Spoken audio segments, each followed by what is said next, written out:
The night was calm, the kind of quiet evening when the world feels safe. A crescent moon hung in the sky, lighting up a neighborhood where children laughed during the day and families greeted each other with warm smiles. But that peace was shattered in an instant by the sound of a single gunshot. Neighbors rushed to their windows, hearts pounding. The black man across the street, Mr. Carter, screamed in agony as he collapsed to the ground, holding the lifeless body of his beloved dog. The animal's soft eyes, once full of love and loyalty, now stared blankly into the night. And standing over them, guns still smoking, was his own neighbor, Officer Miller, a man with a badge, a uniform, and a cold smirk of power. The street froze. A line had been crossed. This wasn't just the death of a dog. It was the death of trust, the kind of betrayal that cuts deeper than a blade. And yet, this was only the beginning. Why did Officer Miller pull the trigger? What grudge ran deep enough to destroy such peace? Before that night, the dog was more than just a pet. He was family. A gentle golden retriever named Max, loyal to the bone. Children in the neighborhood adored him. He'd play fetch, wag his tail when they walked by, and sit patiently by Mr. Carter's porch as if guarding the heart of the home. To Mr. Carter, Max was more than a companion. He was a protector, a listener, a silent comfort in a world that too often felt harsh and unfair. But not everyone saw him that way. Officer Miller, the neighbor with the shiny police badge, always looked at Max with disdain. He called him that mutt. He complained Max barked too loudly, even though everyone knew Max was gentle. Mr. Carter tried to ignore it. He tried to stay kind. After all, neighbors are supposed to keep peace, not start wars. But beneath the surface, a storm was brewing, a storm of hatred, fueled not by a dog's bark, but by something darker, prejudice. What made Officer Miller's resentment boil over? When Officer Miller first moved in, the neighborhood thought they were lucky. A cop on the street? Safety, right? Wrong. From the beginning, his eyes lingered on Mr. Carter's family. He complained about small things, their guests, their music, even the smell of food cooking on the grill. It wasn't about noise. It wasn't about rules. It was about who they were. He made sarcastic remarks, mocking the family in so ways, "You people sure have a lot of visitors." Or, "Don't let your dog wander too far. Someone might mistake him for a threat." Mr. Carter smiled politely, swallowing his pride, protecting his children from seeing the full weight of those words. But every insult left a scar. Every stare was a reminder that no matter how hard he worked, no matter how kind he was, to Miller he was still the black neighbor. And Max, sweet Max, had become the target of Miller's rage. What happens when rage is given a weapon? It began with threats. Miller muttered that the dog barked too much, even when it didn't. He pounded on Mr. Carter's door, warning him, "Keep that mud off my lawn. Next time, I won't be so patient." The neighborhood grew uneasy. Everyone saw Max's calm nature, his wagging tail, his gentle play. They knew Miller was lying. But Miller was a cop. He wore the badge. Who would dare challenge him? One evening, Mr. Carter overheard Miller telling another neighbor, "Dogs like that turn violent. You'll see. When it happens, don't say I didn't warn you." It was a chilling moment. Miller wasn't warning anyone. He was preparing an excuse, a justification for something unthinkable. Mr. Carter hugged Max tighter that night, whispering, "Stay close. Boy, don't wander. Not everyone sees your heart." Would his warning come too late? Despite the tension, Max never changed. He greeted Miller with the same wagging tail as he greeted everyone else. He didn't understand hate. He didn't understand racism. All he knew was love. But that love only seemed to fuel Miller's anger. He snapped at the dog. He cursed under his breath. And every time Max walked too close, Miller's hand twitched toward a gun on his hip. One day, Max trotted into Miller's yard with child's toy in his mouth, bringing it back to the little girl across the street. Miller's face turned red. He shouted, slammed his door, and muttered words no child should ever hear. The neighbors whispered. Something terrible was coming. Was Max's innocence enough to protect him, or the very reason he would be targeted? The weeks passed, but Miller's anger grew. Every small excuse became fuel. Every innocent moment twisted into a crime in his eyes. He called the police department once, filing a complaint about Max being aggressive. Of course, nothing came of it, but the seed was planted. Miller was building a case. At barbecues, he made jokes at Mr. Carter's expense. At night, his floodlights beamed into the Carter family's windows. It was harassment, quiet, calculated, and relentless. Mr. Carter stayed calm, praying patience would keep the peace. But patience cannot stop a storm. The storm was coming, and it would break without warning. Neighbors noticed something strange. Miller's patrol car often lingered outside the Carter house longer than any other. His eyes followed the family like shadows. One night, a neighbor overheard Miller whisper on the phone, "If that dog comes on my property again, it's done." Nobody dared repeat it. Nobody dared warn Mr. Carter. Fear kept lips sealed. Fear of the badge. Fear of retaliation. And so, silence became betrayal. What happens when silence protects cruelty? It was a calm evening. Children were playing on the sidewalk. Mr. Carter was trimming his hedges. Max sat happily at the gate, tail wagging. Then the latch slipped. Max trotted out, tail high, tongue hanging, a ball still in his mouth. He ran, not to attack, but to greet toward Miller's yard. What happened next was faster than breath. Miller's hand went to his gun. He didn't pause. He didn't shout a warning. A single shot cracked the night. The moment everyone feared had finally come. The sound echoed like thunder. The children screamed. Mr. Carter dropped his shears, running toward Max, but it was too late. The golden retriever, who never harmed a soul, lay motionless on the grass. His blood stained the yard. His tail gave one final wag, then stopped forever. Miller stood over him, cold, unshaken. His gun smoked in his hand. His words cut sharper than the bullet. "I told you that dog was dangerous." The street fell silent. No one dared move. A single act of hate had destroyed years of peace. But something inside Mr. Carter broke that night. Grief turned into something stronger. What power could rise from pain so deep? Mr. Carter fell to his knees, sobbing into Max's fur. His children cried beside him, clutching each other, their innocent eyes witnessing cruelty no child should ever see. He begged for answers. He screamed for justice. But Miller smirked, holstering his gun as if nothing had happened. He muttered, "Control your animals, Carter. Next time, it might be you." It wasn't just the death of a dog. It was humiliation. It was racism laid bare. It was power abused in the cruelest way. But in that moment of deepest pain, something shifted. A spark lit in Mr. Carter's eyes. This wasn't the end. It was the beginning. Because what Miller didn't know was that his neighbor wasn't just an ordinary one. And the truth, when it came out, would turn this entire story upside down. Who exactly was Mr. Carter, and what power was he hiding all along? The night was broken, but Officer Miller's voice cut through the silence like a blade. He raised his badge high, his tone full of arrogance.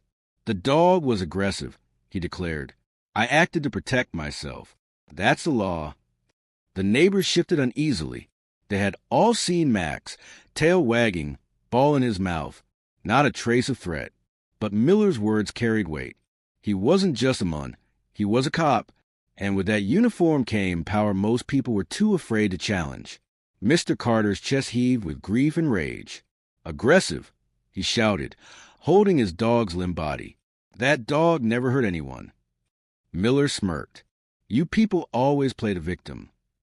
The word stung more than a bullet. The racism wasn't hidden anymore. It was out in the open, naked, cruel. Some neighbors whispered. Others looked away. Fear of the badge was stronger than their conscience. And Miller knew it. He strutted back toward his house, as if he had one. But what he didn't know was that the neighborhood had seen more than he thought. Someone's eyes had caught the truth. Someone held the key to exposing him. And the silence would not last forever. Who would dare break the silence? As Miller disappeared into his house, the street came alive with murmurs. People stepped onto porches, whispering, pointing, shaking their heads.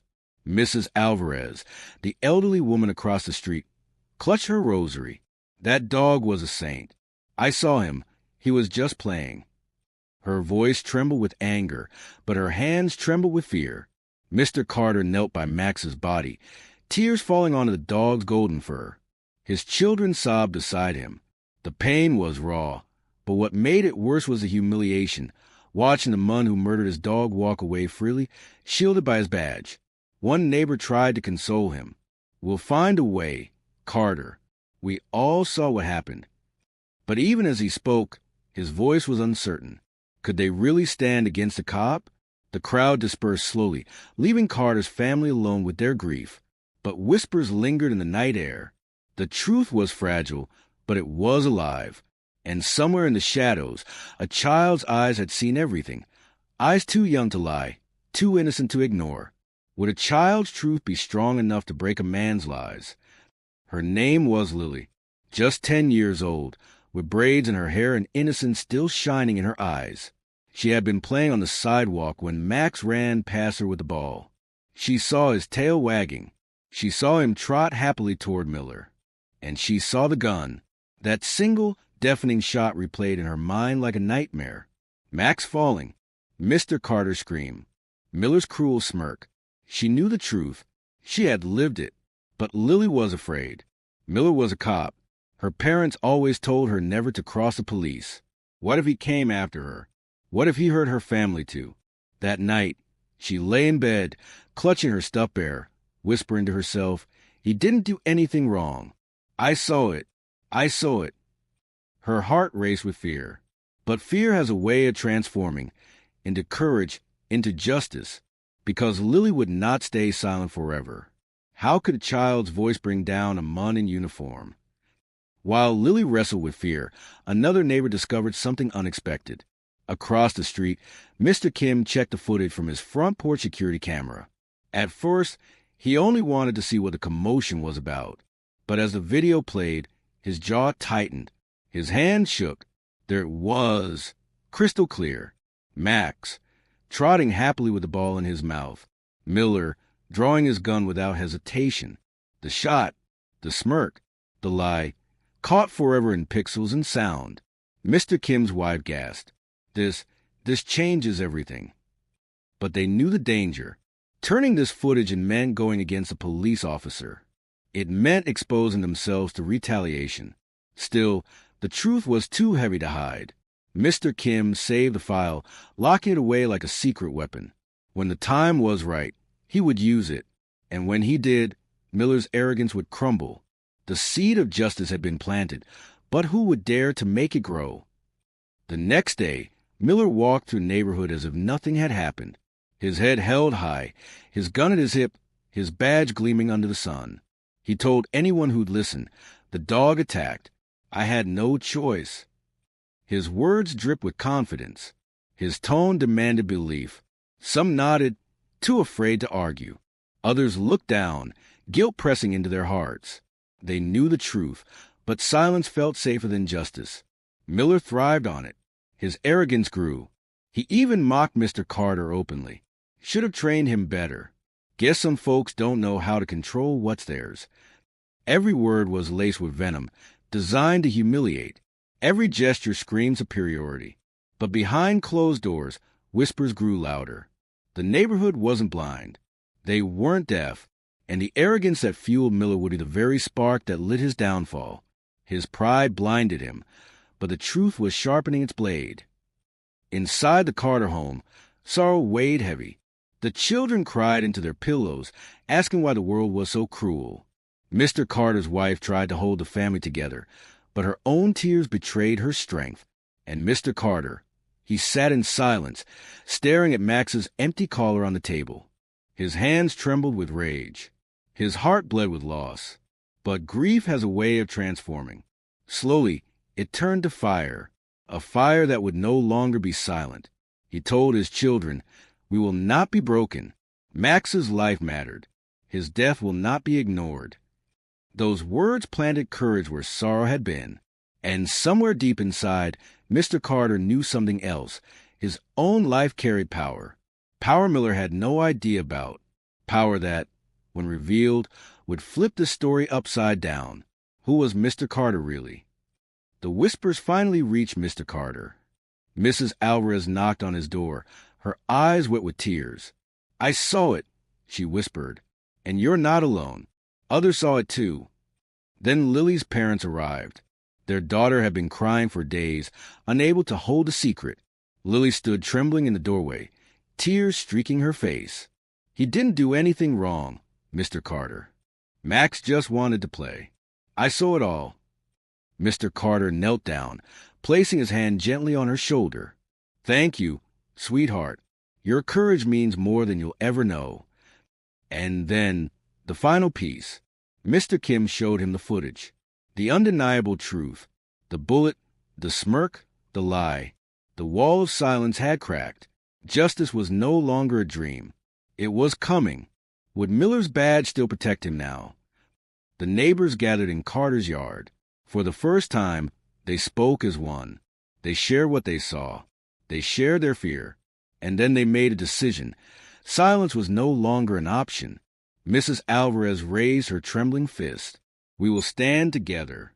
He cannot silence all of us." The crowd nodded. Fear still lingered, but unity burned brighter. What once was a fractured street became a family bound by truth. And when a neighborhood unites, even the strongest badge cannot stand against it. Would Miller see the storm coming before it hit him? Morning came. Police cars arrived, but not for Mr. Carter. They came for Miller. Investigators held the footage in their hands. They had the witness statements. They had the truth. Miller stormed out, shouting, denying, threatening. But the evidence was iron. His lies shattered. His badge couldn't save him. And then came the final twist. Mr. Carter stepped forward, his voice steady, his presence commanding. "You think I'm just your neighbor, Miller? You never bothered to ask who I really am.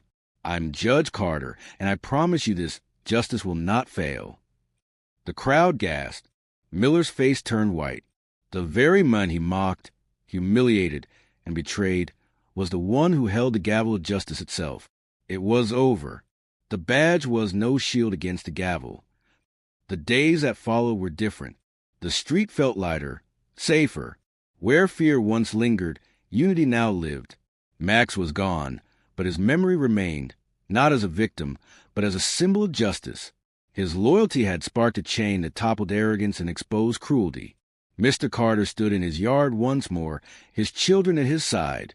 He looked at the neighbors, no longer strangers, but allies. "We didn't just lose a dog," he said softly. "We found our courage." The crowd nodded, tears in their eyes. Peace had returned, not the fragile silence of fear, but the strong peace of justice. And in the quiet night, as the wind whispered through the trees, it almost felt like Max was still there, watching over them. If you enjoyed this story, don't forget to comment where you're watching from, and hit that subscribe button so you never miss another powerful story like this.